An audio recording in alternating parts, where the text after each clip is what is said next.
ما كانش سبب سعادتهم، كان سبب شقائهم. وأنه كان رجال إيه راها كويس من الإنس يعوزون، يبقى خدوا فرصهم، بقت فرصهم أقوى، مش كده؟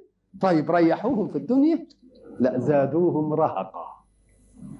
الله، طب وليه الحكاية؟ عشان ايه الحكايه دي؟ اما قال لك ايوه يا اخي، لان من الذي يصنع التوازن في اي مجتمع؟ ما هو التوازن في اي مجتمع؟ لا يصنع الا اذا تكافأت الفرص. تفضل القريه امنه مطمئنه، وده خايف من ده وده خايف من ده. انا خاف اضرب واحد قلم لا يجي ابني ويضربني قلم، مش كده ولا لا؟ يبقى تكافؤ الفرص مخلينا ايه؟ نعيش ويا بعض. انما جه ولد عندي في عيلتي وراح العسكريه وتعلم ضرب النار وراح شاري له بندقيه وهو جاي وبقى عنده بندقيه والعيله المقابله ما عندهاش بندقيه، ماذا يكون؟ اختل تكافؤ الفرص. وما دام اختل تكافؤ الفرص بقت عنده فرصه مش عند الثاني، يبقى الطغيان يزداد. لكن لما يجي واحد من العيله الثانيه بقى ويعرف السر ده ويروح يشتري له بقى بندقيه انقح من ديكها، حصل التوازن. ده يخاف يطلق طلق احسن الثاني. اذا تكافؤ الفرص في الحياه ولا عامل التوازن. امتى التوازن يختل؟ اذا اختل تكافؤ الايه؟ تكافؤ الفرص. فالذين يستعيذون بالجن عشان يعملوا لهم اشياء كده وينبسطوا منهم، نقول لهم لو فهم البشر، لو فهم الانس ان اللي عنده قدره علشان يسخر الجن، لو نظرت اليه في شكله لوجدته شكلا متعبا، في حاله الماليه متعب، في اولاده متعب، كل زوايا حياته ملخبطه، ورغم انه يضحك على الناس وياخد منها فلوس يموت على اسوأ حال. اذا الفرصه دي ما عملتلوش ابدا. فزادوا، عشان ربنا يصدق يا اخي، فزادوهم ايه؟ فزادوهم رهقا. يقعدوا ايه؟ يتعبوهم. والبشر بقى لو الانس عاقل يقول لك الله، طب اللي بروح له ده عشان يسخر الجن ويعمل لي ويعمل لي ويعمل لي ويزمل لي دي، طب ده هو رزق ممن لا يقدر على تسخير الجن. شوف العجيب، الرزق بتاعه جاي من ايه؟ من اللي ما بيسخرش الجن. تبقى هذه اول الخيبه. انت بتسخر الجن لكن بتاخد رزقك من مين؟ مني اللي ما بسخرش الجن، تبقى مش نافعك حتى في ايدي. نعم. ولذلك اقرأوا جيدا قول الله سبحانه وتعالى عشان تعرف التوازن في العالم موجود ازاي. اقرأ قول الله سبحانه وتعالى: واتبعوا ما تتلو الشياطين على ملك سليمان وما كفر سليمان. لأنه كان معصوم، ربنا اداله انه يسخر دول، انما هيسخرهم في ايه؟ في ناحية الخير فقط، لأنه معصوم، ولذلك ما كفرش بتسخير دول. وما كفر سليمان ولكن الشياطين كفروا يعلمون الناس السحر وما أنزل على الملكين ببابل هاروت وماروت. الله، ملكين جايين يعلموا الناس السحر، يقول لك ايه؟ بس شوف الإنصاف، قال وما يعلمان من أحد حتى يقولا إنما نحن فتنة فلا تكفر.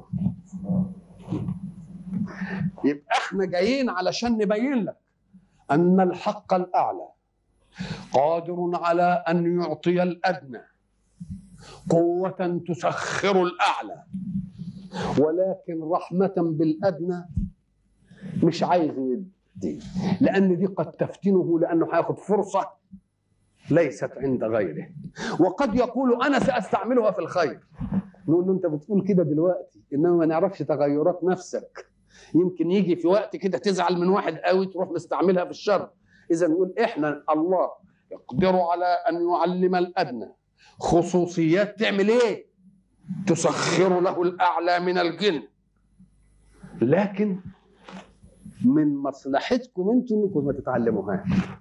ليه؟ لأن احنا فتنة، لجواز أن تأخذ أنت هذه الفرصة في الضرر فتزداد بها شرا وتزداد بها معصية. وما يعلمان من أحد حتى يقولا إنما نحن فتنة فلا تكفر. كلمة فلا تكفر يدل على أن كل اللي بيتعلم هذه المسائل وإن تعلمها على ظاهر الأمر أولا بأنه يستعملها في الخير، نقول له أنت تكلمت الآن وقت التحمل، إنما أنت لا تملك نفسك وقت الأداء. وقت التحمل شيء ووقت الأداء شيء آخر. إذن فالحق سبحانه وتعالى يعلم مكايد الشيطان ويعلم مداخله إلى النفس البشرية، ويعلم أنه سيوسوس له وسوسة تفسد كيماوية فطرته. ما دام تفسد كيماوية فطرته يبقى القرآن هيجي على إيه؟ فطرة فاسدة. يوم لما يجي على فطرة فاسدة إيه اللي يحصل؟ ما يحصلش له استقبال الفيوضات. يبقى علشان كده نقول لك بقى إذا قرأت القرآن فاستعذ بالله من الشيطان الرجيم.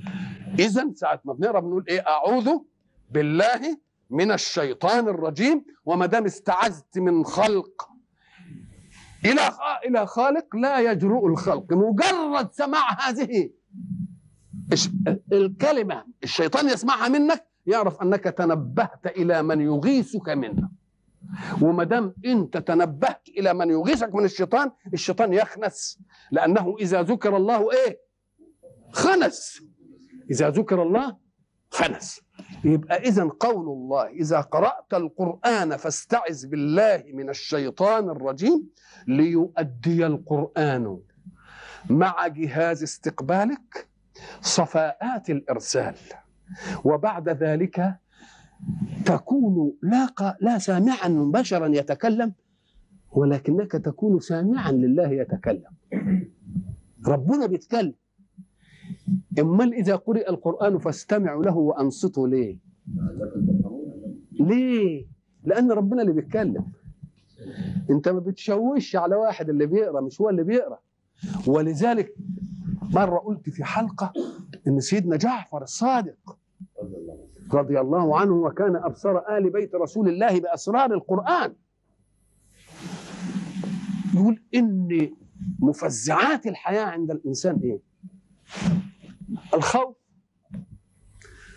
الغم والهم، خوف المكر بك، تعلق آمالك بالدنيا. مش هي الحاجات دي كده؟ ايه اللي الخوف، الغم، خوف المكر بك والكيد من الناس لك، تعلق آمالك بالدنيا. هذه العناصر بتاعت الله. فسيدنا جعفر الصادق لأنه قرأ القرآن مستعيذا بالله من الشيطان الرجيم فألهمه الله أسرار فيوضات كتابه. هو يقول كده، يقول عجبت لمن خاف، عجبت لمن خاف ولم يفزع إلى قول الله سبحانه حسبنا الله ونعم الوكيل. شوف الدقة الأدائية. فإني سمعت الله بعقبها يقول، مش قرأت ولا سمعت فئن، لا، سمعت الله بعقبها يقول فانقلبوا بنعمة من الله وفضل لم يمسسهم سوء. أسأل الله سبحانه وتعالى أن يجمعنا إلى لقاء آخر.